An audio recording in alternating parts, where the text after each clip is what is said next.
j'invite à prendre parole M. Emmanuel Carroz, adjoint au maire de la ville de Grenoble.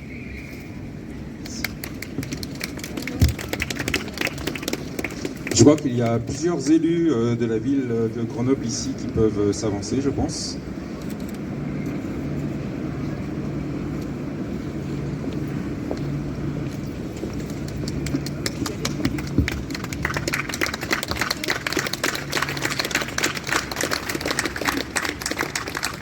Ce n'est pas un jour où les querelles partisanes ont lieu.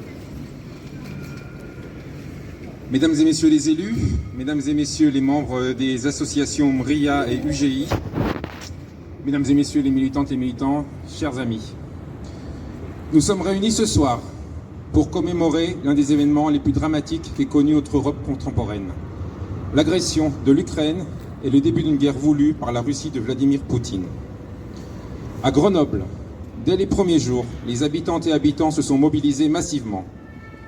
Je me souviens très clairement de ce moment où nous nous sommes retrouvés, acteurs associatifs, citoyennes, citoyens, pour nous demander que faire. Collecter des dons, organiser des transferts, accueillir les personnes réfugiées. Grenoble, bien sûr, a répondu présente. Et depuis 4 ans, cette mobilisation ne s'est jamais interrompue. Elle se poursuit encore ce mois-ci avec Éclosion d'Ukraine, ce temps fort dédié à l'Ukraine porté notamment par la Maison internationale de Grenoble, conférences, expositions, témoignages, autant d'occasions de rencontrer, de comprendre et de soutenir. Cette commémoration aujourd'hui a été imaginée bien sûr avec les associations MRIA et Ukraine Grenoble-Isère à l'occasion de cet anniversaire tragique. 4 ans. 4 ans que l'Ukraine résiste. Soyons honnêtes, peu de personnes imaginaient que le pays tiendrait aussi longtemps.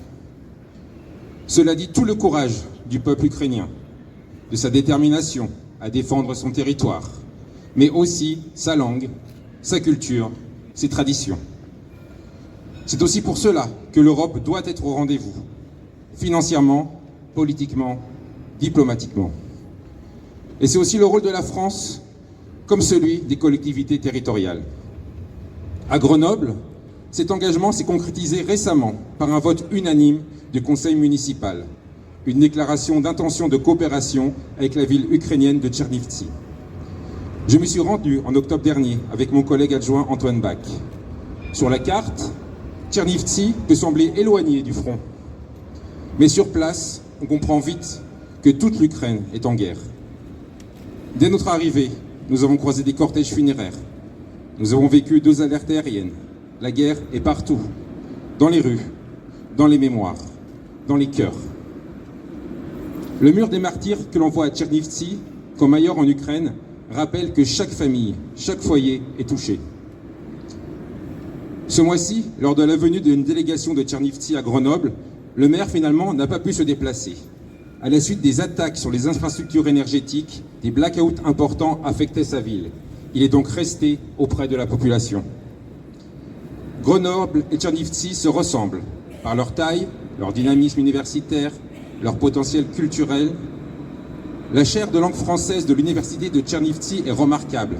J'ai eu la chance de la visiter et d'échanger avec le recteur. Ces liens académiques, notamment avec l'université Grenoble-Alpes, devront être renforcés. Il existe aussi un lien plus profond, historique. Tchernivtsi est un lieu marqué par la Shoah. Grenoble, elle, est commune compagnon de la libération.